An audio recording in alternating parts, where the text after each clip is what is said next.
Hello, ladies and gentlemen, and welcome back to Eurowatch, the number one show on this summer's Euros. Me and my host, Ritik Zakar, have tried to record about 70 times, so we're hoping this is the final recording you're hearing, and we're hoping it's gone well. If we sound quite depressed during it, if we sound like we've said the intro 60 times, now you know why. But Ritik, what are we talking about today?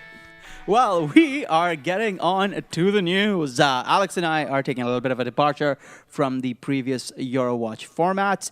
I'm going to give you a little bit of a rundown as to what every team's been up to, who's been playing well for them, who's been a bit disappointing, what they have ahead, so you are kept up to date. Yes, and I can't lie, I can't say. Ritik, what teams are you talking about? You're talking about Turkey and the other one in Group A. Give us the news on that, please. So Turkey have a firm challenge on their hands. As listeners might know, a lot of teams are going to be playing the Qatar qualifiers for the Qatar 22 World Cup. And as a result, they'll have some time to flex their muscles and start picking out their possible teams for the Euros. Turkey will be facing Norway in their qualifier. And as COVID has dictated, Turkey won't be playing this in, they will not be playing this game in Norway. Instead, they're going to be playing it in Spain, which I find rather strange because all the Spanish Champions League games just got shifted to Italy.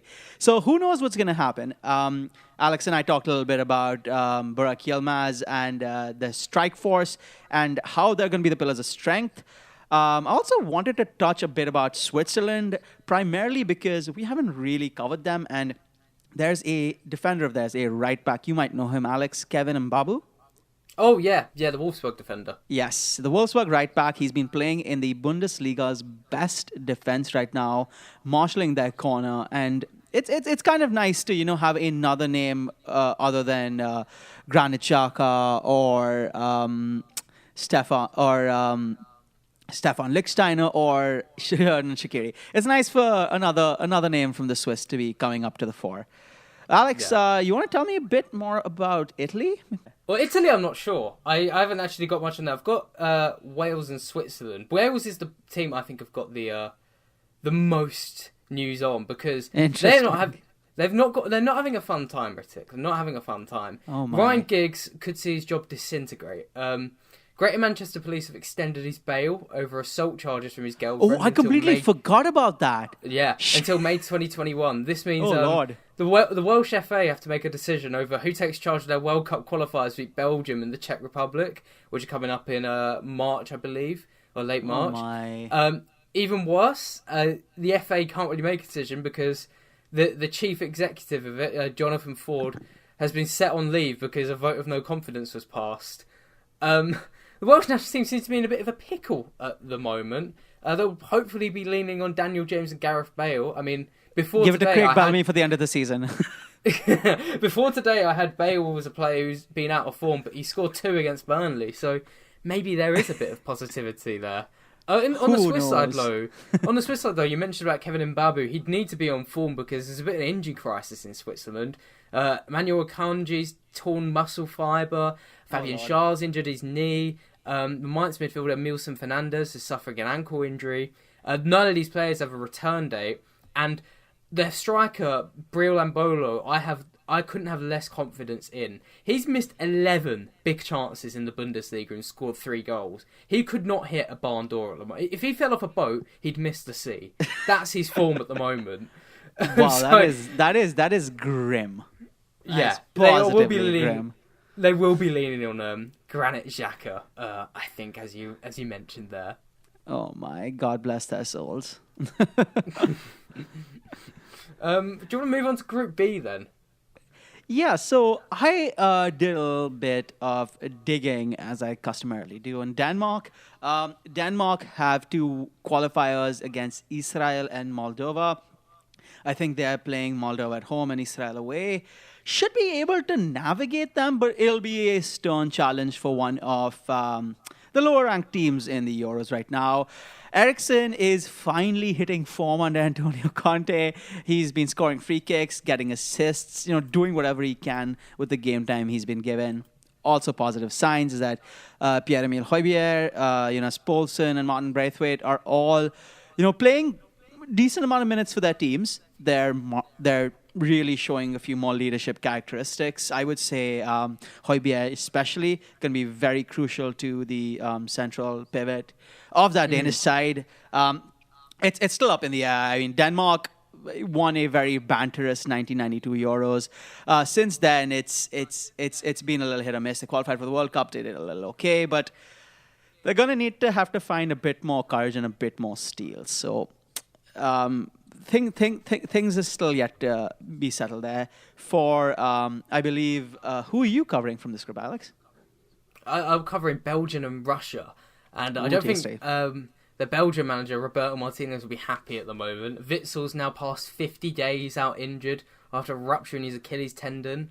I will be honest, a lot of my news is negative. Sorry to put a negative spin on the world, but what can I say? Art imitates reality, I would suppose.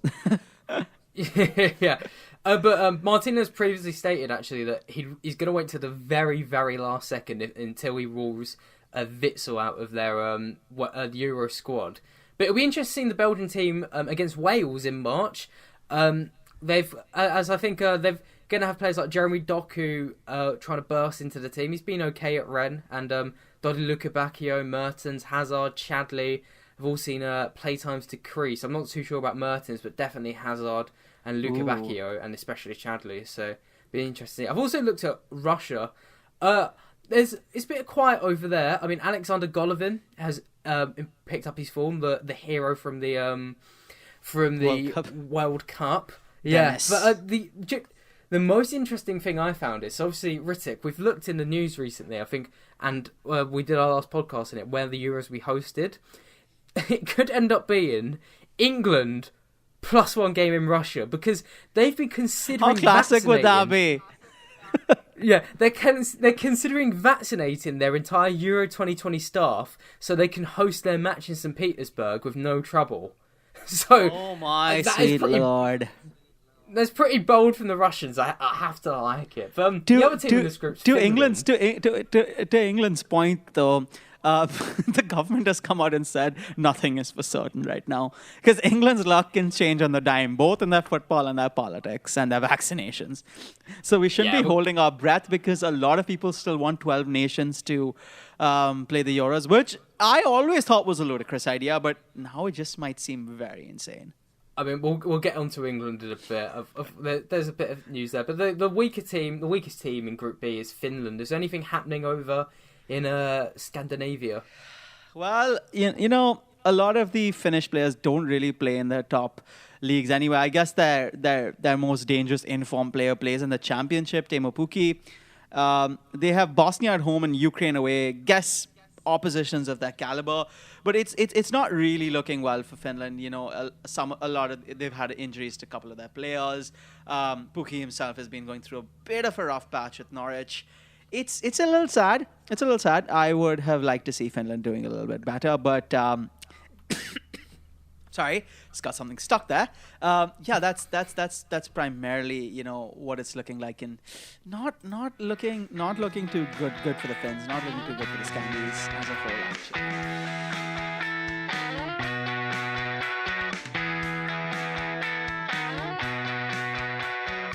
We'll move on to Group C.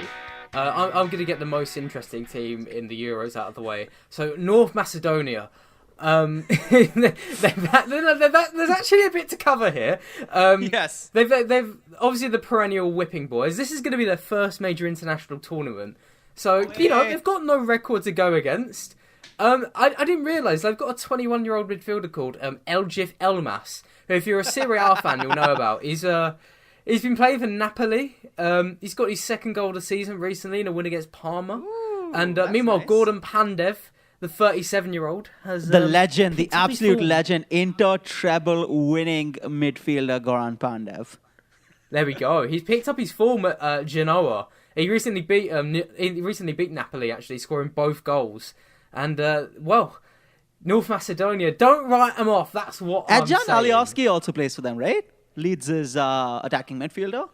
Oh, I think he does. That's good memory. Yeah, he's been playing a bit part role with the resurgence of, with the emergence of Rafinha and the resurgence of, who was the Wolves player that was Helder Costa? He's been struggling to find a bit of form. But going on to that, I'd probably go to like the next most interesting country is the Netherlands. Alex and I have made no secret of our favoring of the Dutch national team. But it's looking a little shaky. Hans Hartebo is going to be injured for like the next month and a half. It's a big blow to their midfield options. Donny van de Beek is not getting enough time for United, even though he's just recovered. And it's looking a little bit potty for them, especially in that midfield area. With Dali Blind coming back into centre back for Ajax, he probably won't be there as a midfield option. Not that he was much there for the consideration, but still.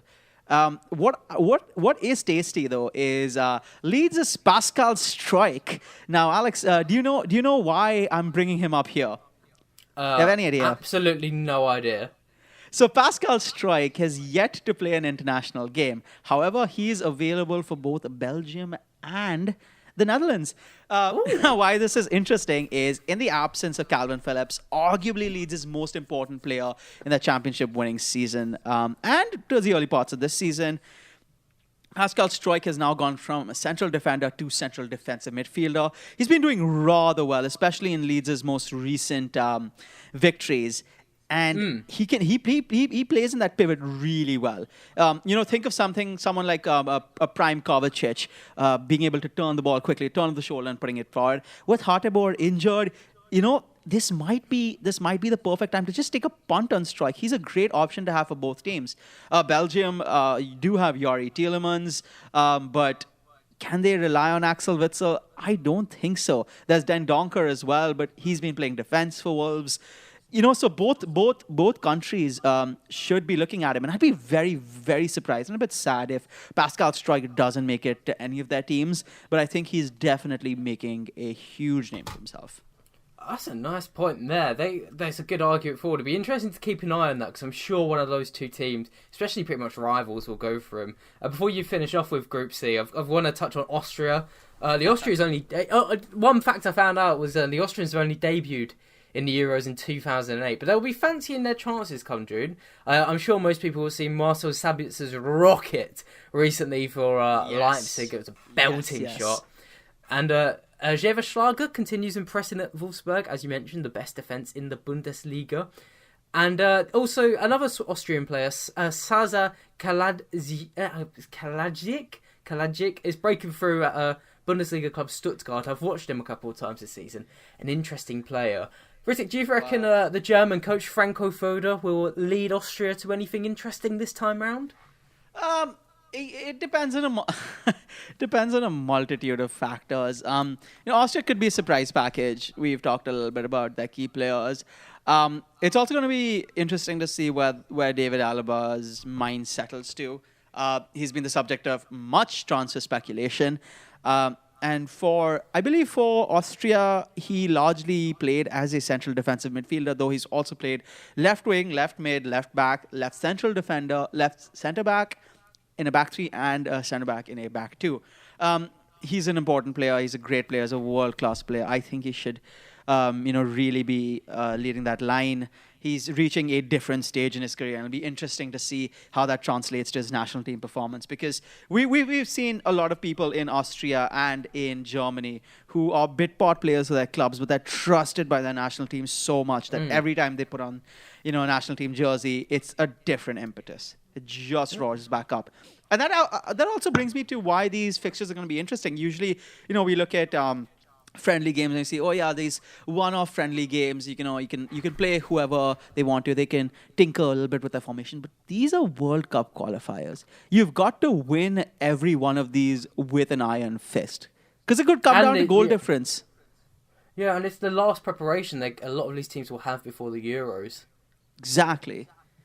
So initially I thought, this could be somewhere where they could, tinker, put some people here, put some people there, rest some people. But I don't think some of those teams will have the luxuries, especially the teams who are facing caliber, like opposition of similar caliber. It's gonna be really hard.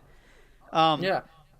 But who's the last team in Group C you're going to cover? Is it Ukraine? Have you got anything interesting that's been happening in Eastern Europe? Go on, tell me. Well, the country of Ukraine, again, still not doing well. A majority of their players are from Shakhtar Donetsk and the Ukrainian League. And that's not a specific knock to them, but it's looking a bit path. They've lost their last 3 international games, albeit to good opposition, to Germany, to France, to Germany and to Scotland. But they have to face both France and Finland in their qualifiers. And that's going to be more than a tall order. It's going to be an Empire State Building order. They'll have to try and make the most of it. I don't see them making the most of it. But, these qualifiers have a very interesting habit of really surprising people off the bat. A lot of bigger teams come, they think they can play the second string sides, and they just get completely upended by, relative minnows in their comparison. You've seen this happen with France in the past. I think they drew with Greece, and it just wasn't good. Even though France can, I would say, play 3 different teams, and all of them would qualify for the Euros, their oppositions will have to be wary, but Ukraine have a tough time. They're not in good form. The fixtures coming on good. Yeah, it's hard to really have any positive news about them. But Austria are going to be ahead of them. Yeah, who knows? But do you have any positive news on that sour note, though, Alex? For Ukraine, I guess. I watch. They've got an interesting striker called Roman Yaremchuk, who plays for Genk in the Belgian Pro League. I've watched a number of times. He's got, I think it's over 15 goals this season. Really interesting play. He scored a couple of times for Ukraine. He scored against Germany, so might be something to keep an eye on, just to balance Rittik's optimism there. But we'll move on to Group D, and I'm going to start with the team most people will be waiting for: England. It's the big news home. The big news is that they may be hosting the Euros. Following our podcast, Rittik, there was a lot of rumours bouncing out that UEFA, if they do not get to put their multi-nation tournament out, England will probably be the place they'll be looking to hand it. The best candidate I've actually gotten written here. Boris, I knew you were listening to the pod. I know what you're doing. I know what you're doing at number 10. You're not running the country. You're listening to Eurowatch, aren't you? He's definitely not running the country, but that's a controversial opinion there. But yeah, I mean, you mentioned earlier that there's some people still want the multi-nation tournament to go ahead. I guarantee you in England, absolutely no one wants it to go ahead. They want it to come to England. We're all ready for it. In light of Boris Johnson's recent lockdown plan, which in fairness is praiseworthy, it's pretty sensible, which would see that England would hopefully be, by the summer and by the Euros beginning, be relatively COVID-free, vaccines out, and most people back to normal. This could be a summer to remember for England. But, the last couple of tournaments that were held in England have done well. Obviously, remember the Tears of Gaza, but before that, when they hosted the World Cup in the 60s, they won. So, I don't know, it could be coming home if they play the tournament in the Isles. I'm awkward to change our prediction of quarterfinals getting knocked out, but be interesting to see. But above England is Scotland, and they're also in Group D. That's a smooth transition of the episode so far. Rittik, what's been happening in the Scottish Highlands? Well, it's interesting. Obviously, as people are aware, Scotland qualified for their first tournament since, I believe, England '96. It's a return to form for them, and it's been weird. They obviously Steve Clarke is their manager. He's been linked with the Celtic job, but I don't think he should move away from. He should not move away from the Scottish national team in any capacity. However, there was an interesting interview with Scott McTominay, where they had brought up a few points of McTominay being suspect as the right centre back of a back three and not been playing in central midfield, where he's arguably has been having the season of his life as Man United. He's got 7 goals, a lot of them coming in clutch periods of time against clutch opposition. But he said, I have mistakes. However, this back three's worked. It's worked for us to get to the Euros, so I don't think right now is the right time to change it. And this was obviously in response to Steve Clarke telling journalists that a back four might be more stable for them. Now, this brings about a host of questions, but I think it's good that Klopp is thinking about it because McTominay in defense is a liability. McTominay in midfield is a roaring engine.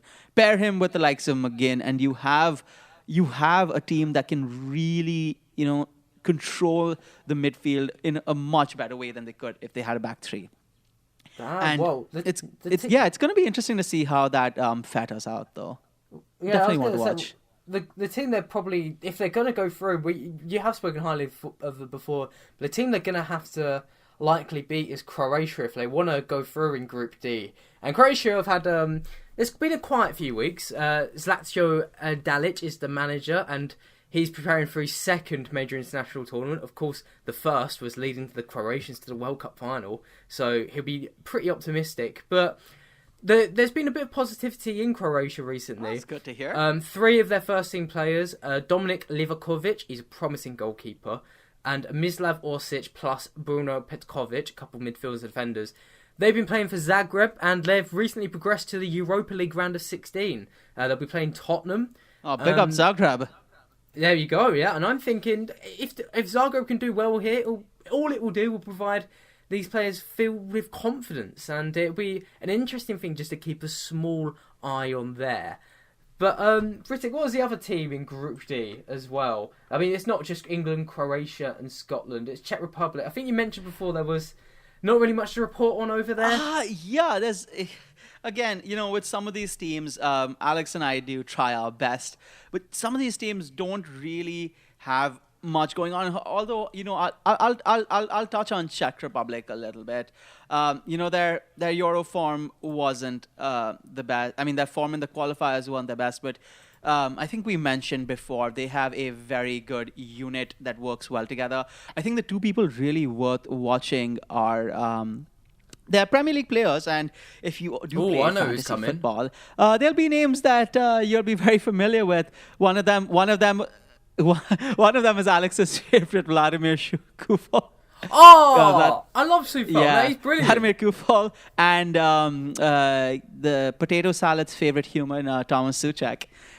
Only true G's will get that reference. But yes, in midfield and in defense, the Czechs have players who are in form. They're sound. They're the kind of characters you really look for in an international tournament. Like, nothing will faze them. Nothing will faze them. Romelu Lukaku could be barreling down them at like 120 miles an hour, and they'll be like, yeah, come at me, bro. Well, yeah, because I think that's news in itself, really, Rittik. The fact that, Sufal and Souček have been fantastic this season, particularly Sufal. Watched him against City yesterday, right? And he pocketed Ferran Torres and Phil Foden to the best wonder kids in world football.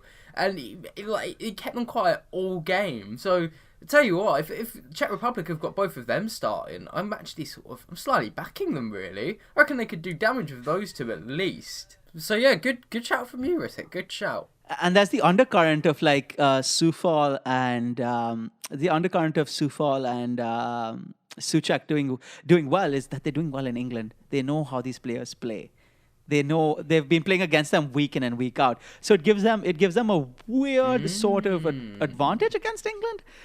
The advantage could apply for the 3 Lions as well. But moving swiftly on from Group D, Group E has some tasty prospects. Alex, who are you looking at? Well, I'm looking at Poland actually, and. Poland have recently got a new manager in, actually. He was brought in January. Oh. Yeah, it's Paulo Sousa. He's the former Swansea manager. He's basically bounced around French and English clubs for the past decade. His most recent job was Bordeaux, where he was fired in August. Aww. Yeah, they were a bit hit and miss, quite mixed. Sometimes they were good and sometimes a bit calamitous. But, it's a bit of an interesting appointment. Not developing like a fine wine, I suppose. Not much like the city's motto. Not really, no. And, I've watched Bordeaux a lot last season. And like I said, sometimes they were okay, but I think he failed to get the most out of some talented players. And now he has the task of guiding Robert Lewandowski, Arkadiusz Milik, Wojciech Szczesny to some form of success. They were knocked out in the quarterfinals in 2016 by Portugal, you guessed, on penalties. Yeah. For the listeners, though, I will say that within the Polish fan base, they don't really they haven't recently been taking kindly to their superstars. These are people like Szczesny, people like Blaszczykowski, people like Lewandowski. Obviously, Blaszczykowski is retired now. Because they just haven't been performing in the international tournaments, and there was a definite sense of animosity towards him. I do believe Adiritz Milik. He plays for Poland as well, and he at least in the friendlies, the qualifiers, was performing better than Lewandowski. Lewandowski was getting a lot of goals pretty much when the matches were over. So it'll be worth putting one eye on them. They've got the most informed and arguably the best forward on the planet leading their line. But football, as everybody knows, is a game of 11 players. Yeah. So we've covered them. You're covering Spain and Sweden, right? More of the favourites in Group E. Yes. They're difficult because Spain and Sweden are very strong teams, but Spain particularly will have an interesting set of fixtures ahead against Greece and Georgia. And this sort of runs counter to what I was saying. Now, Greece and Georgia in the World Cup qualifiers seems like a match where you could play one or two, B team players or squad players. You probably can't put in a whole B team, but these are the type of oppositions that allow you to do that. And Spain's depth warrants that because their captain and their most influential player, Sergio Ramos, is only going to be back in April. So this gives a lot of people chances. This gives people like Athletics' Inigo Martinez, Villarreal's Pau Torres, and even Nacho Fernandez of Real Madrid. A real option to say, hey, there are two centre-back spots up for grabs here. One of us should take them. And I would really hate to see Javi Martinez get one of those spots. I think he's been washed out for a while, and I just don't want to see him back in. They can also step up because whichever one of them steps up is likely to be Ramos's partner when he returns from injury. So that'll really be worth seeing. And moving on from, that centre back, I want to talk about a centre forward, but largely I want to talk about Sweden's centre forward, Alexander Isak. Now, a lot of people might remember Isak's name, or Isak, it's Isaac. As I'm told. No, it's Ishak.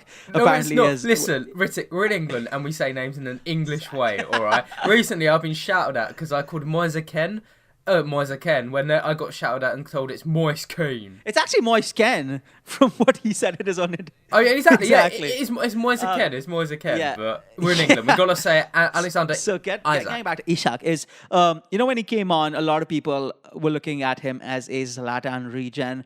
I think the way I see him playing is it's very similar to Zlatan in his early days, who in my opinion is one of the most aesthetically pleasing strikers.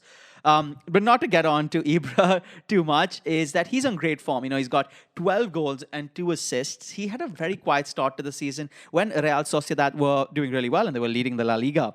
But since, people like David Silva have gotten injured, Mikel Oyarzabal is being out of form, you have Alexander Isak coming in, and he's scored 6 straight games. He scored 8 goals in them and provided an assist, and he had a hat-trick against Alaves. And it's quite simply, he's been in really great form. Even against Man United, even though they lost 4-0 and 0-all, you could see him really chomping at the bits, and he was facing his Swedish counterpart, Victor Nilsson Lindelof, who himself has been getting a good string of games for United. He had a very, very good game against Chelsea right now. He was, I would say, United's most solid defender. As he has been, he's been getting a bit of flack, especially with Eric Bailly coming out and doing all of his brain-dead feats of acrobatics and convincing everyone that he should be alongside Harry Maguire. But that notwithstanding, Ishak should be one to look at. Younger forwards usually use the Euros as a great launch pad for their future success, no more so than England's own Wayne Rooney. But that about does it for that group. Now we've obviously saved the best for last. So the group of death, who do you want to tell me about? The group of death indeed: France, Germany, Portugal, Hungary. I'm going to start with France. Like I said, I like people know, I am a right forget French football news. So this is the main starting point, and without a doubt, Didier Deschamps' sides are looking set to romp the Euros, getting revenge for 2016, obviously, when Portugal knocked them out, but won the final over them. But there's been a bit of a debate recently. It's centering around the goalkeeping position, and some people in France are tending to think that Mike Maignan... Better than Steve Mandanda. Mike Maignan is definitely better than Steve Mandanda, yeah. But Maignan, the Lille goalkeeper, should start over Hugo Lloris. Now, Maignan has barely put a foot... In fact, I've watched him very regularly this season. He's not put a foot wrong for Lille. Exactly. And there is a bit of an ongoing debate. Maybe he should be starting over 34-year-old Lloris. Although Lloris is the captain of the French national side. So it would make it difficult. I think it's a little too early. But Ritik, what do you think? Do you think Maignan deserves a chance? Yeah, I think it could only push Lloris. However, this close to the tournament, the way the mentality works is the goalkeeper is the first name on the team sheet, and Deschamps isn't going to change him when the Euros come in. Will he put Maignan in the friendlies? I think, or in the qualifiers? I really think he should. This is lower quality opposition they're going to face, like Georgia. It might be the best time to do it because goalkeepers really need to play because they need to get a relationship going with their central defenders. And the problem with France, the problem that props up sometimes is that some of their best central defenders don't play in France. Now, there are a lot of French centre-backs coming in, but you see the likes of, Raphael Varane, you see the likes of people like Kurt Zouma, and maybe Aymeric Laporte if he ever gets a call-up, and Jules Koundé, Dayot Upamecano, Konate if he's fit. These are all French centre-backs who do not play in France. So, it becomes difficult. Obviously, the argument can be made, well, Hugo Lloris doesn't play in France. He plays in England. He doesn't play with most of these people. That's pretty fair, but he's played with more of these people in the national team setup to, warrant continuing his position. He had a howler in the World Cup final. He's had bit part performances for Spurs, but I think push comes to shove. Keep Lloris on this tournament after the Euros, whatever the fallout is, then question whether he deserves to be sweating over his position between the sticks. Yeah, I agree. Okay, but let's move on to who we predicted to go second place in Group F, and that would be Portugal. Ritik, what have you got on Portugal? João Felix is being relegated to a bench player under Simeone. I think a bit to Atletico's detriment. He hasn't been starting many games, but when he's been coming on, he's added that bright spark.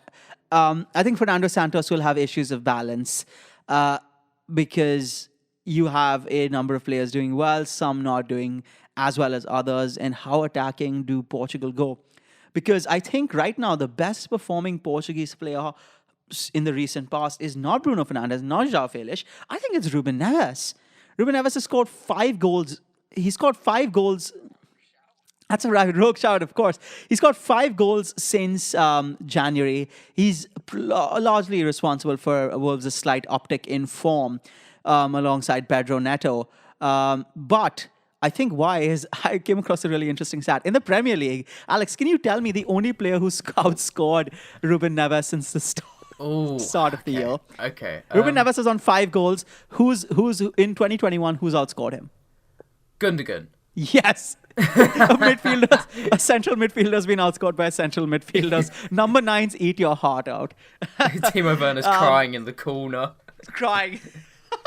Can't even get a start.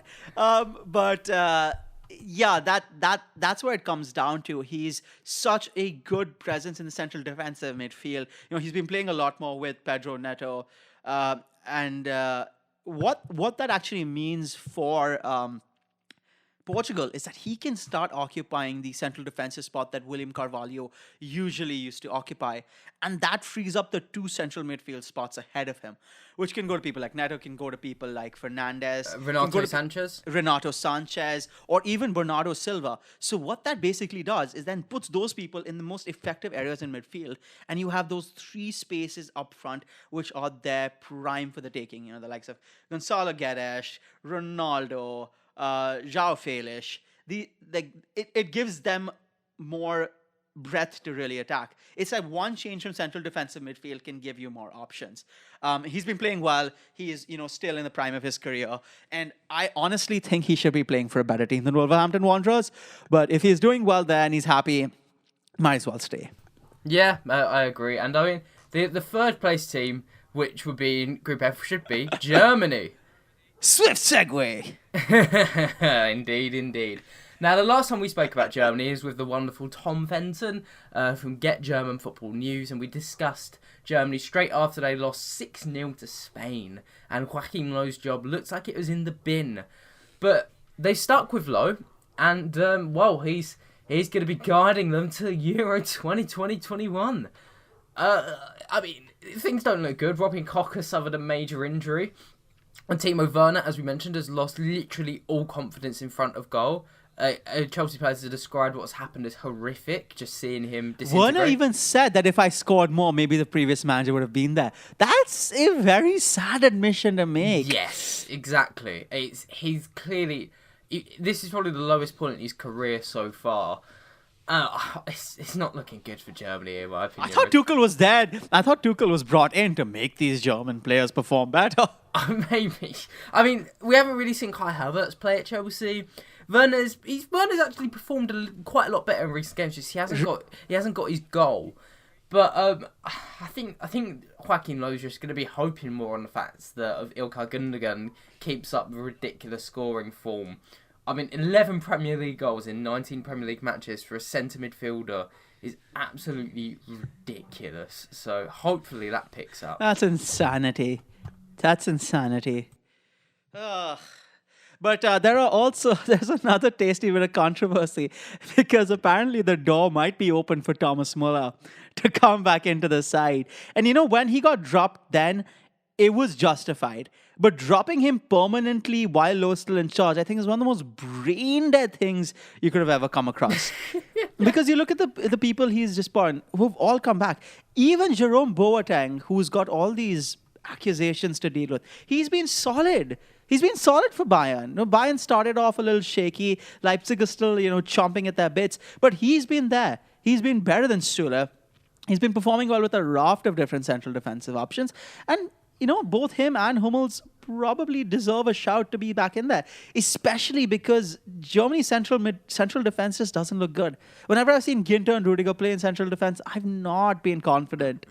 It's not... I mean, Rudiger's actually picked up his form a lot, I think, under Tuchel at Chelsea. He started every game under him, actually, and in the game against United today when we recorded, he was still very competent, I thought, and he had some good moments. But I still agree with you quite largely, mainly on Mats Hummels' point. Yeah. I think he should be brought back into the side. I'm less convinced about Jerome Boateng. But Ritik, what's happening with Hungary in Group F?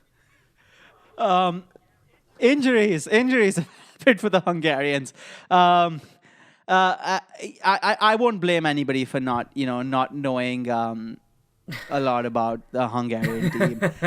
One of their best attacking midfielder, Slot Kalmia, who plays for that was a good pronunciation. Dak Dunajska Streda in the first year of the Serbian Premier League. That was a little weaker. He's Nemanja Nikolic. Oh, you've lost me there. You've lost me there. Who plays for Ferevar in the Hungarian first year. He's been injured in the Hungarian first No, not the first tier, Ritik. Oh, Nemanja Nikolic. No, I don't mean... no, you said... I'm pretty sure you just tried to pronounce Ferencvaros and you completely, absolutely messed it up. No, in this... You're Ferencvaros. No, I didn't mean him. Did you not? It's MOL... It's MOL Ferevar FC. Oh, well, I mean, I look like a bit of an idiot now. Fair play. Yeah, so they all play in the East European League. They all play in the East European League, and it's hard to get much coverage for them. I guess out of all of them, Attila Şalay is the one that people will know because he plays for SK Fenerbahce in Turkey. Fenerbahce not been doing well. He hasn't been doing well either. People probably keep in touch with Fenerbahce because Mesut Ozil apparently plays for them now and sings the Turkish national anthem, much to the chagrin of German citizens who pretty much disowned him a while ago. So I don't know why they're still angry. But yeah, there's not much to say about Hungary. What about Dominik Szoboszlai? From Hungary? Yeah, I'm pretty certain he's Hungarian. RB Leipzig guy, yeah. He should be. Yeah, is there any news on him? Because he's gone a bit quiet recently since he moved to Germany. Yep, he is Hungarian, nothing else. There we go, yeah. See, what's the news on him? Or maybe we should leave it to the guys in the comments. He's been injured. He's been injured. He's Fair. been injured. He's been injured for a bit. And actually, to be fair, this season hasn't been bad for him. But he's had adductor problems, and he's pretty much been out the entire year. Fair enough. Look at that, Ritik. Some quick research from you. We gotta love it. Nine goals and 11 assists. That's as much as I'll say about Szoboszlai this season. Fantastic, but injured. Fair enough, man. Well, I think that's a good point to end on. Thank you very much for listening, ladies and gentlemen. It's been a tough record, but we hope the audio was easy enough to listen to. Thank you very much for listening to Eurowatch. Please follow us on Spotify and subscribe to us on YouTube if you haven't already. Thank you very much for listening.